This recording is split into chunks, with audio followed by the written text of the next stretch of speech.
एक संस्कृति है, हमारे संस्कार है। ये हमारे यहाँ आप कहा जाता है, तुम कहा जाता है, तू कहा जाता है, और वहाँ पे केवल यू कहा जाता है। और हमारे यहाँ आप, तुम, तू तीनों से पता पड़ जाता है कि सामने वाले के लिए हमारा क्या भाव है। ये अलग बात है कि प्रेम में आजकल लोग तू तू करने लग गए हैं, लेकिन एक शायर ने कहा है कि रंज की जब गुफ्तगू होने लगी, आप से तुम और तुम से तू होने लगी, तो हमारे यहाँ भाव बदलते हैं, तो आप से तुम और तुम से तू हो जाता है।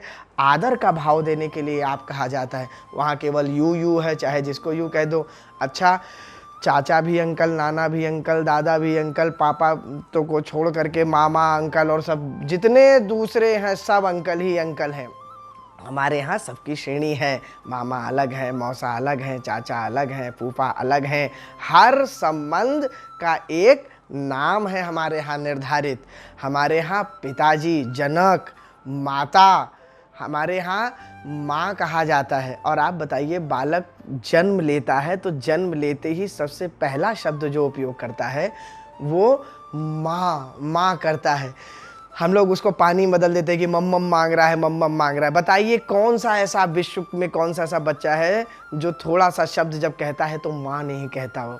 ये इस बात को साबित करता है कि हिंदी एक संस्कृति है, एक संस्कार है। ये केवल एक भाषा नहीं है। और वहाँ पे मॉम बना दिया, डैड बना दिया। डैड का अर्थ तो हम लोग डैड, अंग्रेजी में डैड को तो दूसरा भी कहते हैं, तो वो डैड बना दिया। हमारे यहाँ वर्ण का अर्थ है, शब्द से ज़्यादा वर्ण का अर्थ है। अगर हम लोग उसी बात को, बहुत प्रसिद्ध आप लोग वाक्य जानते हैं कि रोको मत जाने दो, इसके कितने अर्थ निकल आते हैं। क्या किसी और भाषा में ये बात हो सकती है? मित्रों, यहाँ तक नहीं, हमारी अगर भाषा के शब्द विज्ञान को आप लोग देखेंगे ना, तो वर्ण व्यवस्था में जब हमारे व्यंजन आते हैं तो का, खा, गा, घा, अंगा, ये कंठव्य से कहा जाता है। कंठ से कहने वाली ये शब्द हैं। माने आपके कंठ के बिना इसको उपयोग ही नहीं कर सकते। का, खा, गा, घा, अंगा। और जब आप कहेंगे चा, छा, जा, झा, इया, तो ये तालुव्य से होगा, यानी कि जीभ नीचे आएगी ही आएगी। ये कहने में बिना लाए आप ये कह ही नहीं सकते हैं। जब आप कहेंगे ट, ठ, ड, ढ, ण, तो ये मूर्धन्य कहलाता, माने जीभ ऊपर जाएगी ही जाएगी, ऊर्ध्व भाग की तरफ जीभ भागेगी।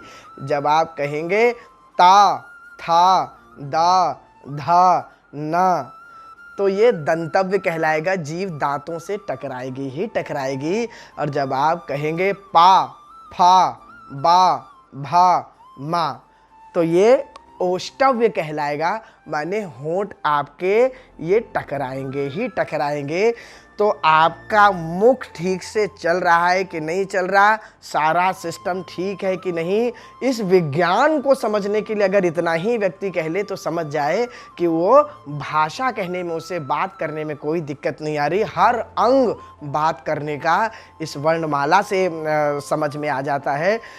हमारी भाषा तो ऐसी है, कई लोग कहते हैं कि देखिए आ अनपढ़ से शुरू होती है और ज्ञानी पे जाकर के विराम होती है। इतना ही नहीं, हमारी भाषा जितनी मधुर है और जितनी उदार है, वो हिंदी भाषा जितनी उदार और दूसरी कोई भाषा नहीं है। कैसे? विचार करिए। हम लोग कहते हैं प्रथम पुरुष, मध्यम पुरुष और उत्तम पुरुष। प्रथम पुरुष कौन होता है हमारे यहाँ? मैं, माने मैं हूँ, पर भैया मैं हूँ तभी तो संसार है, तो इसलिए मैं प्रथम पुरुष हूँ, फर्स्ट पर्सन, जो अंग्रेजी में कहते हैं।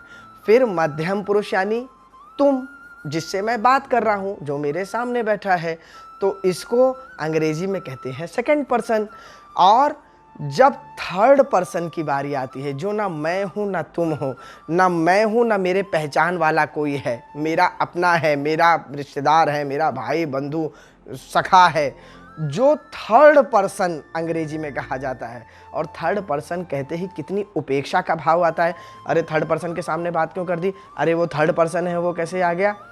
और वही हमारे हिंदी में उसको उत्तम पुरुष कहा जाता है। ना वो प्रथम पुरुष है, ना मध्यम पुरुष है, वो सबसे उत्तम पुरुष है, जो ना मेरा है और ना जो मैं हूँ, जिसको मैं नहीं जानता, वो हमारे लिए अतिथि देवो भव, वो उत्तम पुरुष कहलाता है।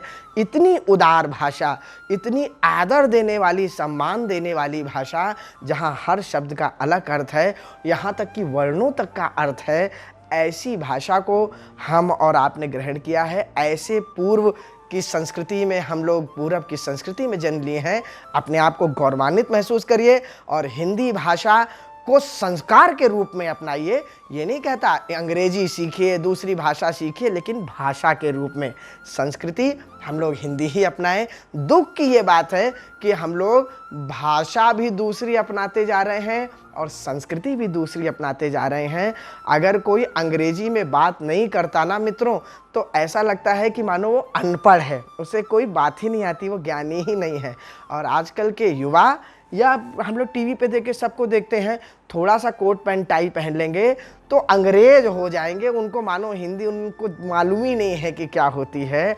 तो ऐसा न करिए, अपनी भाषा से सम्मान करिए, अपनी भाषा का उसको ग्रहण करिए पूरी तरीके से, और दूसरी भाषाओं को भी सीखिए, लेकिन संस्कृति में अपनी भाषा को रखिए, उसके स्वभाव को, उसको आदर दीजिए। और आज हिंदी दिवस की इसी के साथ सभी को शुभकामनाएं देते हुए जय श्री सीताराम।